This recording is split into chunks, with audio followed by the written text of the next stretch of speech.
भूतिया कुआं। केशवपुर गांव में अधिकतर लोग खेती करने वाले ही थे। पूरे गांव में सिर्फ 2 ही कुएं थे जिनसे लोगों को पानी मिलता था। कुछ समय बाद गांव का एक कुआं पूरी तरह सूख गया। अब पूरे गांव के लोग पानी की ज़रूरत के लिए एक ही कुएं पर निर्भर थे। दूसरे कुएं से पानी भरते भरते लोगों को लगा कि कुएं में कोई भूत रहता है। जब गांव के किसान कुएं से पानी भरते थे तो उन्हें अजीब सी आवाज़ें सुनाई देती थी। खेती करने वाले पुरुषों की पत्नियां तो डर के मारे कुएं के आसपास भी नहीं आती थी।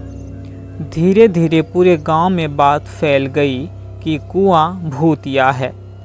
अब रात के समय कोई भी कुएं के पास नहीं जाता था। इसी बीच गांव का एक बच्चा कहीं खो गया। काफ़ी ढूंढने के बाद भी बच्चा जब नहीं मिला तो कुछ लोग कुएं के पास बच्चे को देखने के लिए गए। वहां पहुंचे लोगों ने बच्चे को कुएं के अंदर मरा हुआ पाया।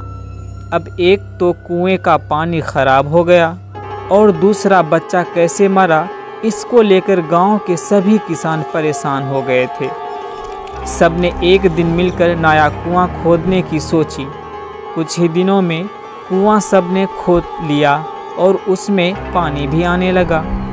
अब पूरे गांव के लोग नए कुएं से ही पानी भरते थे और भूतिया कुएं की तरफ जाना सबने बंद कर दिया था। बड़े लोग तो समझदार थे, इसीलिए कुएं के आसपास नहीं जाते थे, लेकिन बच्चे वहां अक्सर खेलने के लिए पहुंच जाते थे। एक दिन 4-5 बच्चे भूतिया कुएं के पास खेल रहे थे। तभी एक बच्चा कुएं में गिर गया। उसके चीखने की आवाज़ सुनकर पूरे गांव वाले दौड़ते हुए भूतिये के पास पहुँचे। उन्होंने कुएं के अंदर देखा तो बच्चा मरा हुआ दिखा। सबने उस बच्चे के साथ खेल रहे दूसरे बच्चों से पूछा आखिर क्या हुआ था। बच्चों ने कहा वो खेलते खेलते पानी को देखने गया और अचानक कुएं में गिर पड़ा। इस हादसे के बाद गांव वालों ने तुरंत एक तांत्रिक को जाकर कुएं के पास बुलाया। वहां पहुंचकर तांत्रिक ने बहुत सारे मंत्र पढ़े, जिसे सुनकर भूत सबके सामने आ गया। तांत्रिक ने अपनी विद्या का इस्तेमाल करके उस कुएं को छोड़कर जाने के लिए कहा। भूत ने तांत्रिक की बात को मानने से इनकार कर दिया। तांत्रिक ने पूछा तुम क्यों नहीं जाओगे?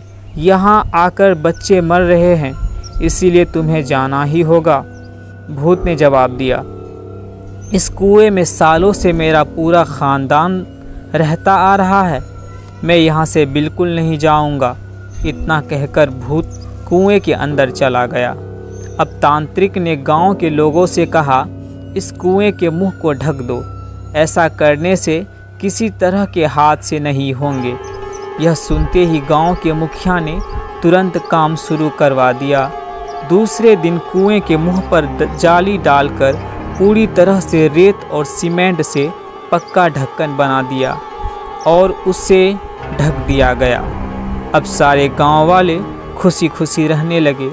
उस दिन के बाद से गांव में ऐसी किसी तरह की घटना नहीं हुई और भूतिया कुएं के डर से लोग मुक्त हो गए।